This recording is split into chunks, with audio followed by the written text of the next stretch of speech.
இது ஒரு புராண கதை அல்ல, இது அகம்பாவம் உடைந்த நாள். இது பெண் சக்தி பூமியை தொடத் தொடங்கிய நிமிடம்.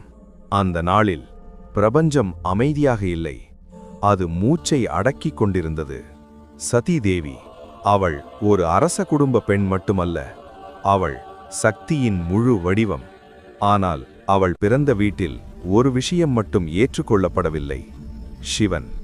அழகு இல்லை, அதிகாரம் இல்லை, ஆனால் உண்மை மட்டும் இருந்தது. அதிகாரம் இருக்கும் இடத்தில் உண்மை எப்போதும் அச்சமாகத்தான் தெரியும். தக்ஷ பிரஜாபதி ஒரு பெரிய யாகம் நடத்தினார். தேவர்கள் வந்தார்கள், முனிவர்கள் வந்தார்கள், ஆனால் சிவன் அழைக்கப்படவில்லை. அழைப்பு இல்லாமலே சதீதேவி சென்றாள், மகளாக, மனைவியாக, ஆனால் அதைவிட மேலாக சக்தியாக.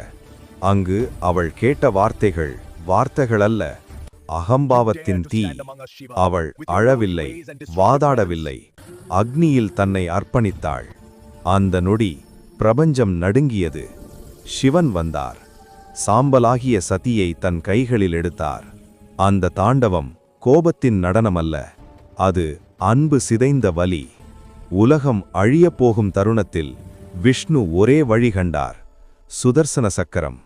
சதியின் உடல் துண்டுகளாக பிரிந்தது, ஒவ்வொரு துண்டும் பூமியில் விழுந்தது.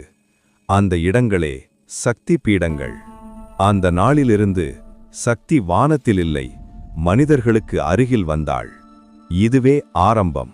அந்த துண்டுகள் எங்கே விழுந்தன? இந்தியா முழுவதும் அவை எப்படி பரவின?